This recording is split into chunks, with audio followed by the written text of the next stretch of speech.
रीनू की हिंदी कक्षा में आपका स्वागत है। सर्वनाम के भाग 2 में हम सर्वनाम के भेद के बारे में जानकारी प्राप्त करेंगे। सर्वनाम सर्वनाम के भाग 1 में अब तक हमने जाना सर्वनाम किसे कहते हैं। जो शब्द संज्ञा के स्थान पर प्रयोग किए जाते हैं उनको सर्वनाम कहते हैं। जैसे कि हम पढ़ चुके हैं, सर्वनाम 2 शब्दों से मिलकर बना है, सर्व प्लस नाम, यानी कि सबका नाम। इसका अर्थ ये हुआ कि हर संज्ञा शब्द के लिए एक सर्वनाम शब्द होता है। सर्वनाम के भेद। सर्वनाम के 6 भेद हैं।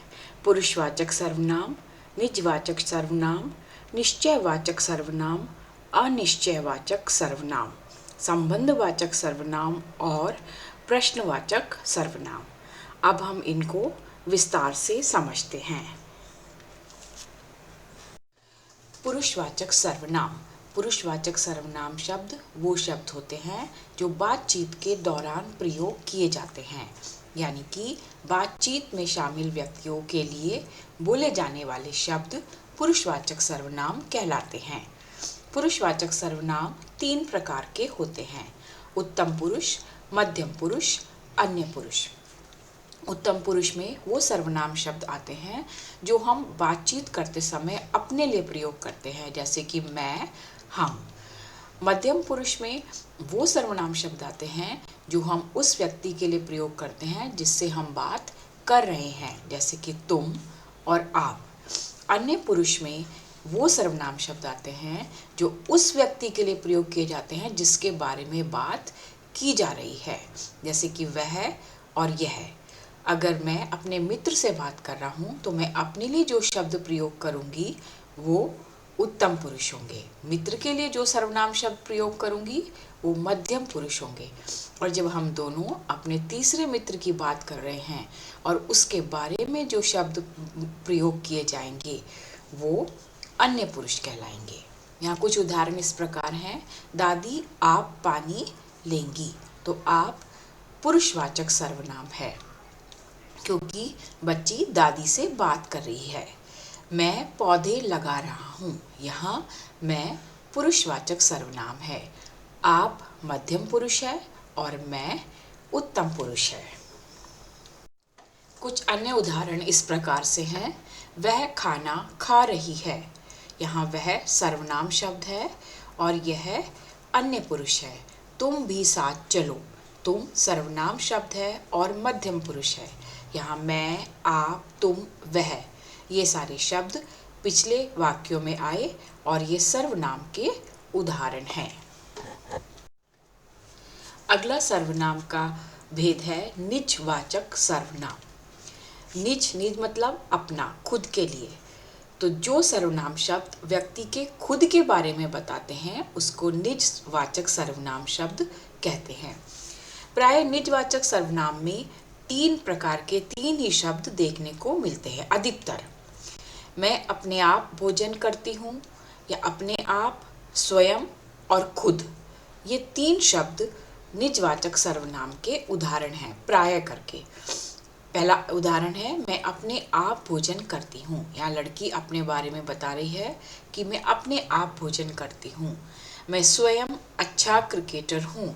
यहाँ अपने बारे में बच्चा बता रहा है कि वो बहुत अच्छा क्रिकेट खेलता है। मैं अपना खाना खुद खाऊंगी। यहाँ खुद निजवाचक सर्वनाम है। बच्ची बता रही है कि वो अपना खाना खुद खाएगी, अपने आप खाएगी। अपना काम स्वयं करना चाहिए। यहाँ स्वयं शब्द निजवाचक सर्वनाम है। निजवाचक सर्वनाम में स्वयं, अपने आप और खुद शब्दों का प्रयोग होता है। सर्वनाम का अगला भेद है निश्चयवाचक सर्वनाम।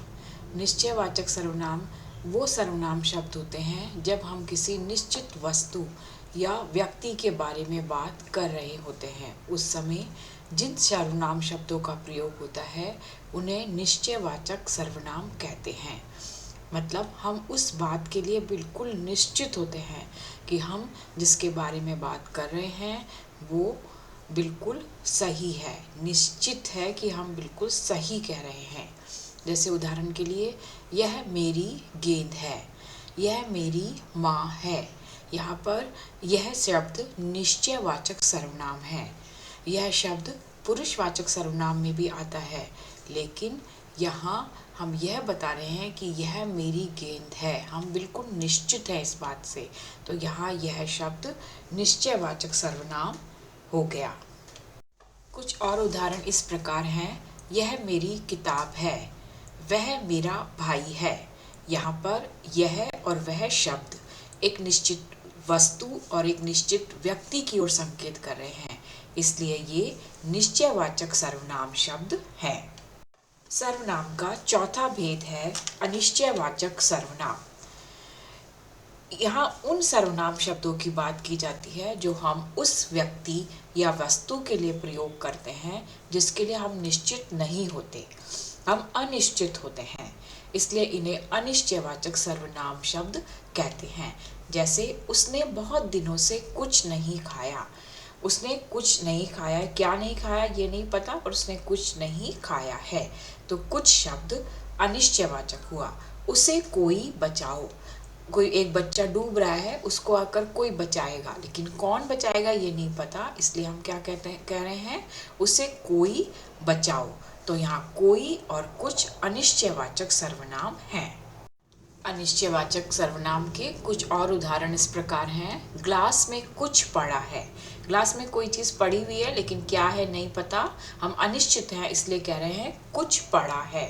कोई घर के बाहर खड़ा है, हमें दिख रहा है कि घर के बाहर कोई खड़ा है, पर कौन है ये हमें नहीं पता, इसलिए ये भी अनिश्चयवाचक सर्वनाम हुआ।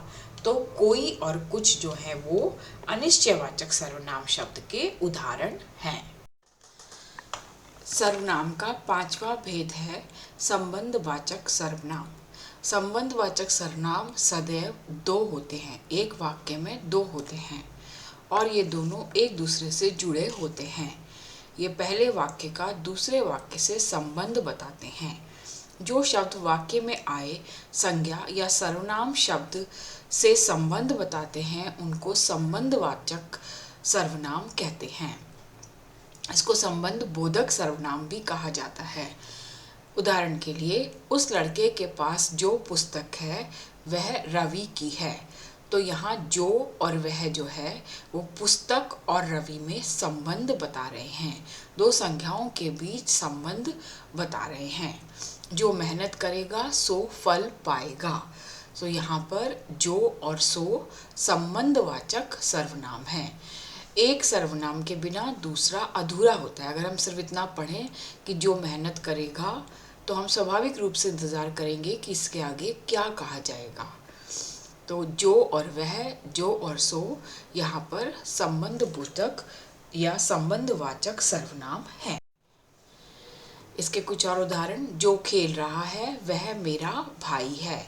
यहाँ जो और वह, जिसकी लाठी उसकी भैंस, इस वाक्य में जिसकी और उसकी यह संबंधवाचक सर्वनाम के उदाहरण हैं। तो इससे ये स्पष्ट होता है कि संबंधवाचक सर्वनाम वो सर्वनाम शब्द होते हैं जो दो संज्ञा शब्दों का या एक सर्वनाम और एक संज्ञा शब्द का आपस में संबंध बताते हैं। अब अंतिम सर्वनाम का भेद है प्रश्नवाचक सर्वनाम। प्रश्नवाचक सर्वनाम वो सर्वनाम शब्द होते हैं जिनकी मदद से प्रश्न पूछा जाता है। जैसे तुम्हारे हाथ में क्या है, यहाँ पर क्या शब्द प्रश्नवाचक सर्वनाम है। इसका उत्तर अगर हम दें कि तुम्हारे हाथ में डलिया है या मेरे हाथ में डलिया है, डलिया जो बच्ची पकड़ के खड़ी है, टोकरी, तो टोकरी संज्ञा शब्द है, उसकी जगह क्या प्रयोग किया गया, क्या। तो क्या प्रश्नवाचक सर्वनाम है। इसमें से कौन सी पुस्तक तुम्हारी है, यहाँ कौन प्रश्नवाचक सर्वनाम है, अर्थात जिस सर्वनाम की मदद से प्रश्न पूछा जाता है उसे प्रश्नवाचक सर्वनाम कहते हैं। इसका एक उदाहरण इस प्रकार से भी है, तुम कहाँ रहते हो। तो यहाँ कहाँ प्रश्नवाचक सर्वनाम है, तुम्हारा नाम क्या है, यहाँ पर क्या प्रश्नवाचक सर्वनाम है। इन दोनों की मदद से प्रश्न पूछा जा रहा है, इसलिए जिन शब्दों की मदद से प्रश्न पूछा जाता है उनको प्रश्नवाचक सर्वनाम कहते हैं। आइए अब हम कुछ एक्सरसाइजेस करते हैं जिससे कि हम सर्वनाम को और समझ सकें। यहाँ ब्लैक बोर्ड पर कुछ शब्द दिए गए हैं जिनमें से कुछ संज्ञा शब्द हैं और कुछ सर्वनाम हैं। हमें उनको अलग अलग करना है, जैसे घर, लीची, मैं, वह, गाजर, पुस्तकालय, तुम, कोई, कुछ और बिल्ली। अब इन शब्दों को संज्ञा के स्थान पर संज्ञा के नीचे लिखना है और सर्वनाम शब्दों को सर्वनाम के नीचे। तो पहला शब्द है घर। घर एक संज्ञा शब्द है। लीची, लीची एक फल का नाम है, इसलिए यह भी संज्ञा शब्द है। मैं सर्वनाम है, ये अपने लिए प्रयोग किया जाता है। वह भी सर्वनाम है।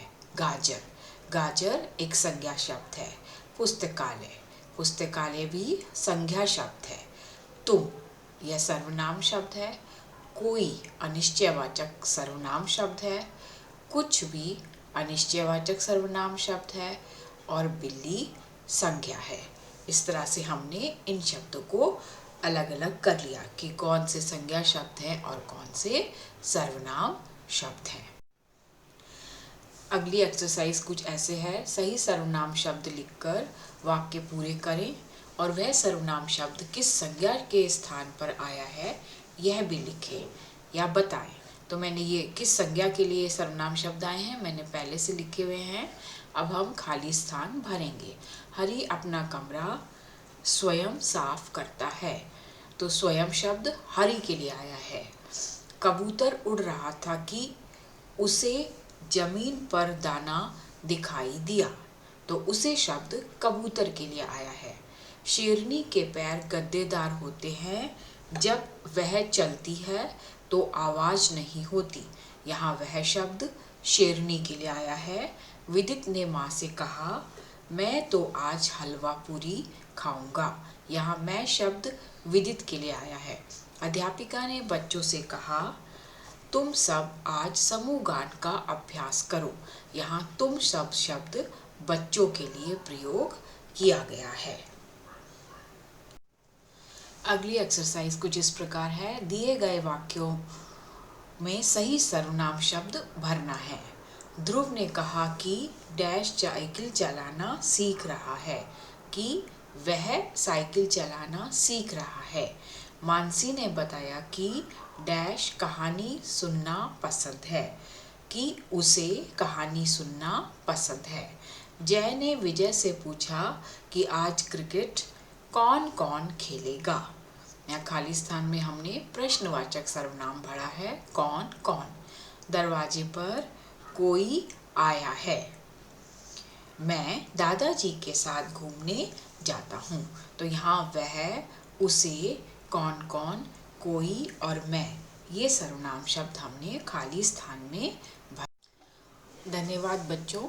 मुझे आशा है कि आपको सर्वनाम के भेद अच्छी तरह से समझ आए होंगे। अगर आपको ये वीडियो पसंद आए तो कृपया इसको लाइक कीजिए, सब्सक्राइब कीजिए और शेयर कीजिए। धन्यवाद।